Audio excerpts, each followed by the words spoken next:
अस्सलामुअलैकुम, वेलकम है आप सभी का इस नई वीडियो में। तो जैसे आप सभी को पता है कि आज JK BOSE class 10th social science का पहला पेपर था क्लास 10th। हालांकि इससे पहले आपको एडिशनल सब्जेक्ट्स का भी पेपर था, लेकिन असल में आपका पेपर आज से यहाँ पे स्टार्ट हो गए। तो आज यहाँ पे आपका सोशल साइंस का पेपर था।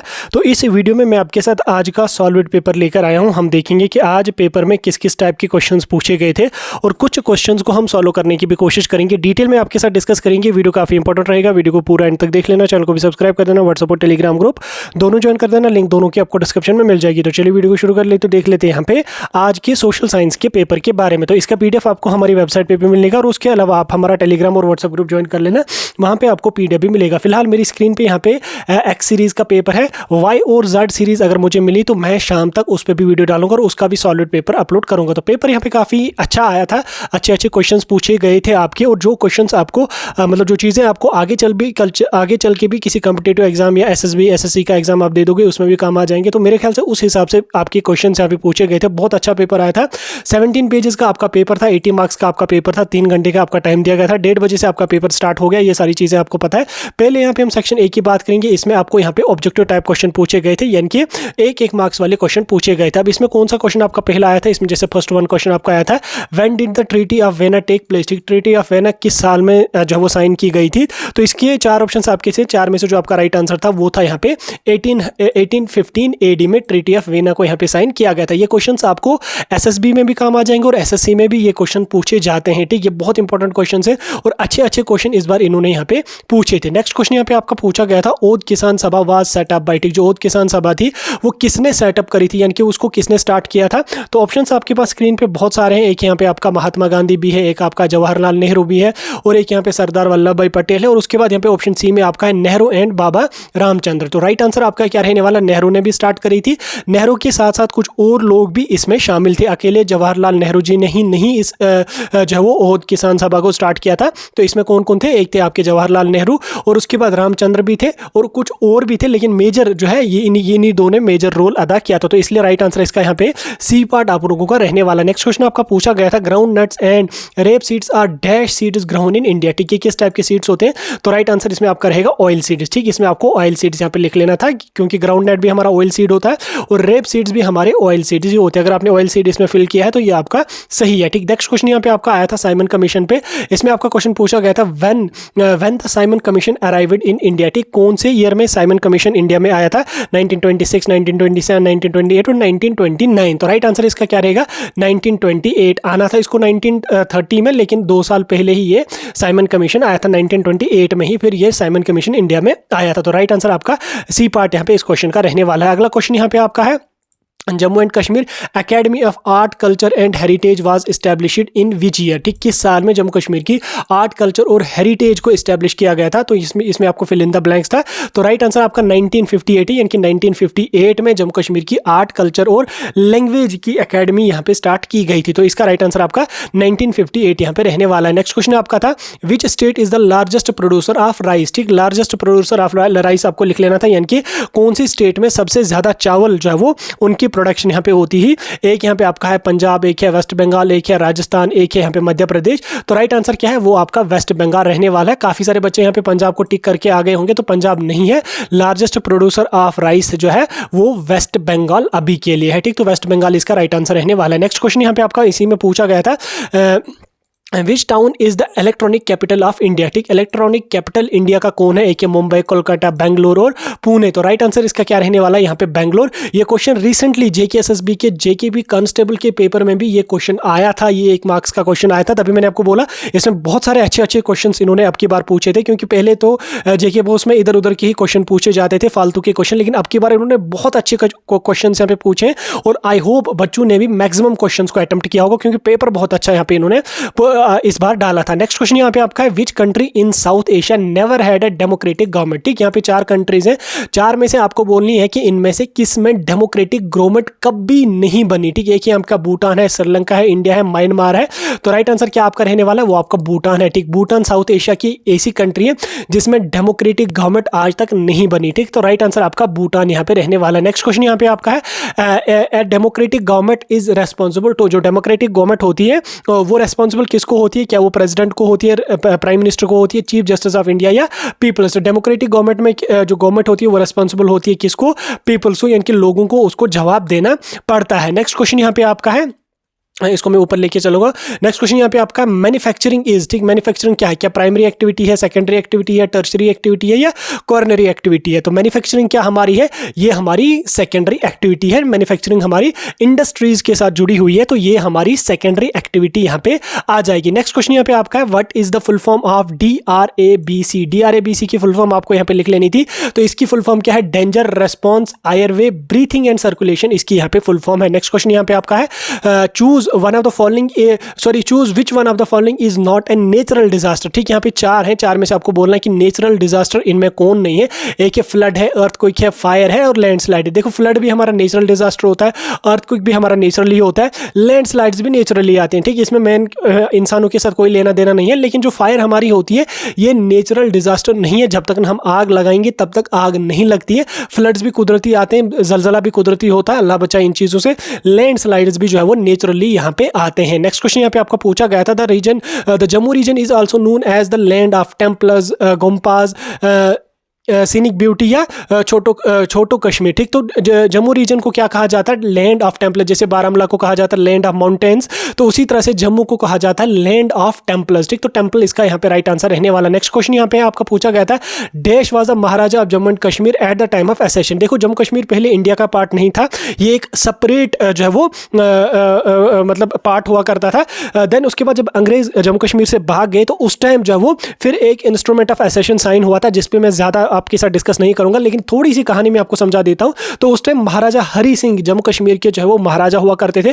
पहले कश्मीर अलग हुआ करता था, जम्मू अलग हुआ करता था। देन उसके बाद फिर डोगरा डायनेस्टी आई, उन्होंने जम्मू और कश्मीर को मिलाया, सिखों से उसको खरीदा। ठीक, सिखों ने ब्रिटिशर्स को भेजा, ब्रिटिशर्स ने इनको भेजा। देन उसके बाद ये जो है वो मतलब जो डोगरा डायनेस्टी है उसके अंदर आ गए। तो उस टाइम जब इंस्ट्रूमेंट ऑफ एसेशन साइन हुआ था तो उस टाइम महाराजा हरि सिंह जम्मू कश्मीर के महाराजा थे। तो उस टाइम जम्मू कश्मीर जो है वो इंडिया का एक इंटीग्रल पार्ट बना। देन उसके बाद आर्टिकल 370 साइन हुआ और उसके बाद बाकी जो चीज़ें हुई वो जब आप आगे चल के इंशाल्लाह किसी कॉम्पिटिटिव एग्जाम के लिए जाओगे तो आप हिस्ट्री जम्मू कश्मीर की जब पढ़ोगे तो ये चीज़ें आपको समझ आ जाएंगी। तो राइट आंसर इसका क्या रहने वाला है? हरि सिंह इसका राइट आंसर रहने वाला। नेक्स्ट क्वेश्चन यहाँ पे आपका, देश is the largest oil producing area in India. ठीक, largest oil producing area in India किस सिटी को कहा जाता है या किस एरिया को कहा जाता है? तो वो हमारा है ग्रेटर मुंबई, यानी कि मुंबई या बम्बई को हो, दोनों राइट आंसर है। आपने अगर मुंबई लिखा है तो भी सही है, बम्बई लिखा है तो भी सही है, तो इसका मुंबई यहाँ पे आने वाला है आंसर। देन उसके बाद यहाँ पे इग्नो की फुल फॉर्म आपको पूछी गई है, IGNOU standards for Indira Gandhi national open university इसकी फुल फॉर्म होती है, तो ये भी आप लोगों ने लिखा ही होगा। ठीक, नेक्स्ट क्वेश्चन यहाँ पे आपका है, how many union territories are there in India. ठीक, इंडिया में कितनी यूनियन टेरिटरीज हैं ज्योग्राफी वाले पोर्शन से? 1 है, 7, 8, 9 या 10? सभी को पता है कि जम्मू कश्मीर में इंडिया में 8 यूनियन टेरिटरीज हैं। नेक्स्ट क्वेश्चन यहाँ पे आपका है, there are dash number of Rajya Sabha seats in UT of Jammu Kashmir. Jammu Kashmir में कितनी राज्यसभा सीट्स हैं? तो वो हमारे पास यहाँ पे 4 राज्यसभा सीट्स हैं, तो राइट आंसर आपका 4 यहाँ पे रहने वाला है। ठीक, नेक्स्ट क्वेश्चन यहाँ पे आपका, who among the following was the education minister under Bakshi government in 1955। जब 1955 में बख्शी गवर्नमेंट यहाँ पे थी जम्मू कश्मीर में, बख्शी उस टाइम जब वो प्राइम मिनिस्टर थे जम्मू कश्मीर के, क्योंकि उस टाइम प्राइम मिनिस्टर ही हुआ करता था जम्मू कश्मीर का, फिर उसके बाद चीफ मिनिस्टर बनने लगे। तो उस टाइम जो है एजुकेशन मिनिस्टर जम्मू कश्मीर का कौन था? तो कौन था? एक यहाँ पे रहमान राही है, दूसरा यहाँ पे आपका BPL बेदी है, गुलाम मोहम्मद सादिक है, उसके बाद KC काक है। तो राइट आंसर आपका यहाँ पे रहने वाला GM सादिक, गुलाम मोहम्मद सादिक जो थे उस टाइम जो है वो बख्शी गवर्नमेंट के टाइम एजुकेशन मिनिस्टर थे जम्मू कश्मीर के। ठीक, नेक्स्ट क्वेश्चन यहाँ पे आपका है, capital and dash are among the requirements for location of industry. ठीक, लोकेशन ऑफ इंडस्ट्री में 2 चीजें मैटर करती हैं, एक कैपिटल यानी कि पैसा, दूसरा यहाँ पे लेबर यानी कि जो मजदूर है वो मतलब डिसाइड करते हैं कि मतलब लोकेशन इंडस्ट्री की। ठीक, कैपिटल भी होना चाहिए, पैसा भी होना चाहिए, मजदूर भी अवेलेबल होनी चाहिए, तो वो लोकेशन सही है, सफिशिएंट है किसके लिए? इंडस्ट्री के लिए। तो इसका आपका यार राइट आंसर क्या रहने वाला? कैपिटल एंड यहाँ पे लेबर आपको लिख लेना था। हो गए ये 20 MCQs आपके सॉल्व। आगे हम चलेंगे, क्या क्वेश्चन पूछे गए थे सेक्शन B से आपकी जो है वो शॉर्ट आंसर टाइप क्वेश्चन पूछे गए थे। इसमें यहाँ पे आपका what is the mean by the idea of Satyagraha, gas में ये क्वेश्चन मैंने दिया था, तो आइडिया ऑफ सत्याग्रह पे आपको थोड़ा सा एक नोट लिख लेना था। उसके बाद यहाँ पे what was the impact of great depression on Indian economy, ये क्वेश्चन भी मैंने आपको गैस पेपर में दिया था, तो आपको इम्पैक्ट बोलना था ग्रेट डिप्रेशन का इंडियन इकोनॉमी। ये रिपीटेड क्वेश्चन है JK बोस का, जब मैंने अपने 10th के बोर्ड एग्जाम्स दिए थे तब भी ये क्वेश्चन पूछा गया था, तो ये कोई नई बात यहाँ पे नहीं है। इसका आर पार्ट आपको पूछा गया था, write some of the invention that helped the growth of textile industries. ठीक, ये थोड़ा सा डिफिकल्ट क्वेश्चन था, मे बी आपने ये वाला अटेम्प्ट किया होगा, ये वाला ठीक ही था।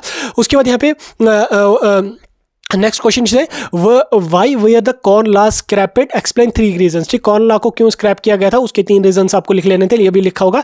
इसका आर पार्ट यहाँ पे आपका पूछा गया था, what were the efforts made by the Dogra Maharaja Ranbir Singh to organise silk industry in Kashmir. ठीक, जम्मू कश्मीर में पहली सिल्क इंडस्ट्री जो थी वो महाराजा रणबीर सिंह जी ने ही यहाँ पे स्टैब्लिश करी थी, तो उनके क्या क्या एफर्ट्स थे तो वो आपको यहाँ पे लिख लेने थे। ये बहुत इंपॉर्टेंट है और बहुत इंटरेस्टिंग ये कहानी है, ये आपको जम्मू कश्मीर की हिस्ट्री में आप आगे चल के पढ़ोगे जब इंशाल्लाह। मैंने अभी आपको बोला जब आप किसी कॉम्पिटिटिव एग्जाम के लिए जाओगे तो ये चीज़ें आप वहाँ पे पढ़ोगे, इनके बारे में आपको डेप्थ में जानना है। ठीक, महाराजा रणबीर सिंह, महाराजा गुलाब सिंह, महाराजा हरी सिंह, इन सब के बारे में, डोगरा रूलर जितने भी सबके बारे में आपको पढ़ना और पुरानी कहानी पढ़नी, तो बहरहाल ये सब आपको लिख लेना था। उसके बाद यहाँ पे नेक्स्ट क्वेश्चन आपका पूछा गया था, explain any 4 characteristics of commercial farming in India. ठीक, कमर्शियल फार्मिंग इंडिया के कुछ 4 कैरेक्टरिस्टिक फीचर्स आपको यहाँ पे लिख लेने थे। उसके बाद यहाँ पे describe the distribution of iron ore in India, ये भी इंपॉर्टेंट क्वेश्चन है और मोस्ट रिपीटेड क्वेश्चन है। मैं कसम खा के कहता हूँ जब मैंने बोर्ड एग्जाम दिया था तब ये क्वेश्चन पूछा गया था। तो ये कुछ क्वेश्चंस हैं जेके बोस के जो इनके मोस्ट मतलब फेवरेट क्वेश्चंस हैं जिनको ये अक्सर रिपीट करते रहते हैं। नेक्स्ट क्वेश्चन यहाँ पे आपका था, a few subjects in various lists in the Indian Constitution are given here। ठीक, यहाँ पे group them under union, state and concurrent list as provided below। यहाँ पे आपको 4-5 चीज़ों का नाम यहाँ पे है, इनमें आपको बोलना था, एक लिस्ट यहाँ पे दी गई थी, इनमें आपको बोलना था इनमें कौन सी यहाँ पे यूनियन यानी कि सेंट्रल गवर्नमेंट के अंडर आते हैं, स्टेट गवर्नमेंट के अंडर आते हैं, कंकरेंट बोली तो बोथ स्टेट एंड सेंट्रल। तो इसमें मैंने यहाँ पे इसको फिल करके रखा है, मैं यहाँ पे दिखा दूँ। अगर मैं यूनियन लिस्ट की बात करूँ, इनके सेंट्रल के अंडर क्या क्या होता है, एक डिफेंस सेंट्रल के अंडर है, एक यहाँ पे बैंकिंग भी सेंट्रल गवर्नमेंट के अंदर ही होता है, कम्युनिकेशन भी सेंट्रल गवर्नमेंट के अंदर होता है, और ट्रेड जो है ये ट्रेड डिपेंड करता है, सेंट्रल लेवल की ट्रेड है तो वो सेंट्रल गवर्नमेंट के अंडर होगी, स्टेट लेवल की ट्रेड है तो ट्रेड यहाँ पे स्टेट गवर्नमेंट के अंडर भी यहाँ पे होती है। अगर ट्रेड को आपने सेंट्रल गवर्नमेंट यूनियन में भी डाला तो भी चलेगा, स्टेट में भी अगर आपने ट्रेड को डाला तो भी चलेगा, लेकिन बेस्ट रहेगा कि आप इन्हें इसको यूनियन में ही अगर डाला होगा, क्योंकि ट्रेड यूजुअली सेंट्रल गवर्नमेंट के ही अंडर होता है, लेकिन कभी कभी अगर स्टेट लेवल की कोई ट्रेड होती है तो वो स्टेट के अंडर होती है। देन उसके बाद स्टेट लिस्ट की अगर मैं बात करूँ तो स्टेट के अंडर पुलिस होती है, एग्रीकल्चर होता है, उसके बाद कंकरेंट यानी कि बोथ सेंट्रल और स्टेट गवर्नमेंट के अंदर क्या क्या होता है, एजुकेशन होता है, फॉरेस्ट होता है और मैरिजेस यहाँ पे होते हैं। ठीक, ये हो गया आपकी ये लिस्ट, इस तरह से आपको तैयार करनी थी 2 मार्क्स की। देन उसके बाद यहाँ पे name any 8 regional parties of India. ठीक, इंडिया की कुछ 8 रीजनल पार्टीज के बारे में आपको यहाँ पे लिख लेना था, उनके बारे में क्या लिख लेना था, मतलब उनका नाम आपको यहाँ पे लिख लेना था। जैसे 8 का अगर मैं नाम बोलूँ, जैसे शिवसेना है, टीडीपी यानी कि तेलुगु देशम पार्टी है, उसके बाद डीएमके है, या एटीसी है, टीएमसी है, बीजेडी है, एएपी आम आदमी पार्टी है। तो इस तरह से 6, 7, 8 कुछ पार्टीज हैं, रीजनल पार्टीज हैं, जिनका नाम ही आपको लिख लेना था। तो बस आपको इसमें यहाँ पे इतना ही लिख लेना था। देन उसके बाद नेक्स्ट क्वेश्चन यहाँ पे आपको पूछा गया था, caste inequalities are still continuing in India how. ठीक, ये भी इंपॉर्टेंट है। उसके बाद यहाँ पे what are the main employment generating sectors of Indian economy of Jammu and Kashmir. ठीक है, भी बहुत इंपॉर्टेंट क्वेश्चन और बहुत अच्छा इंटरेस्टिंग क्वेश्चन है। इसमें आपको employment generating sectors Jammu Kashmir economy के यहाँ पे लिख लेने थे। देन उसके बाद ऑब्जेक्टिव ऑफ फर्स्ट एड ये आपको लिख लेना था, ये भी काफी इंपॉर्टेंट क्वेश्चन और काफी अच्छा क्वेश्चन और काफी ईजी क्वेश्चन है, ये भी आपने होपफुली लिखा होगा। सेक्शन सी से आपके लॉन्ग आंसर टाइप क्वेश्चन पूछे गए थे। देन उसके बाद यहाँ पे पहला क्वेश्चन इसमें था, why did nationalist tension emerge in Balkans. ठीक, ये आपको लिख लेना है। और कुछ और भी क्वेश्चन यहाँ पे आपके थे, जैसे different forms of power sharing in modern democracies. ये मैंने कल जब आपको गैस दिया था, कल वाले गैस में मैंने आपको उस टाइम भी बोला था कि भाई कोई क्वेश्चन हो या ना हो, ये क्वेश्चन आपको definitely long answer type question में पूछा जाएगा। और यहाँ पे आप देख लो different forms of different forms of power sharing यहाँ पे आया है, और आया कितने मार्क्स का है, यहाँ पे 5 मार्क्स का ये क्वेश्चन आपका पूछा गया है। उसके बाद यहाँ पे how have technical and economical development led to more consumption of resources, ये भी इंपॉर्टेंट है। उसके बाद यहाँ पे what are the main reasons of slow growth of handicrafts and handloom industry in UT of Jammu Kashmir, ये क्वेश्चन भी आपका लॉन्ग आंसर टाइप में क्वेश्चन पूछा गया था। उसके बाद यहाँ पे आपकी एक पैसेज पूछी गई थी हमारे गैस में, यहाँ पे आपके in long answer type question में से मेरे ख्याल से 2-3 क्वेश्चन आपके पूछे ही गए थे। उसके बाद ये एक पैसेज आपको पूछी गई थी, इसके नीचे कुछ क्वेश्चंस दिए गए थे, तो ये आपको यहाँ पे करना था। उसके बाद यहाँ पे मैप बेस्ड क्वेश्चन आपका था, इसमें क्या आपको show the following in given outline map of India. ठीक, मैप में आपको क्या करना, इंदिरा गांधी इंटरनेशनल एयरपोर्ट आपको शो करना था। उसके बाद यहाँ पे मुंबई पोर्ट आपको शो करना था। देन उसके बाद railway line from Baramulla to Sangaldan आपको शो करनी थी वहां पे उसमें। देन उसके बाद outline the map of the world indicate 2 federal countries, 2 federal countries को आपको इंडिकेट मैप में करना था। तो ये था आपका आज का सोशल साइंस का सॉल्वेड क्वेश्चन पेपर, जो मैंने आपके साथ पूरा डिटेल में डिस्कस किया। और अगर आपको बाकी 2 सीरीज के पेपर्स पे वीडियो चाहिए, आप मुझे बता दो, मैं उस पर एक ही वीडियो डाल के सारे के सारे क्वेश्चंस को एक्सप्लेन करके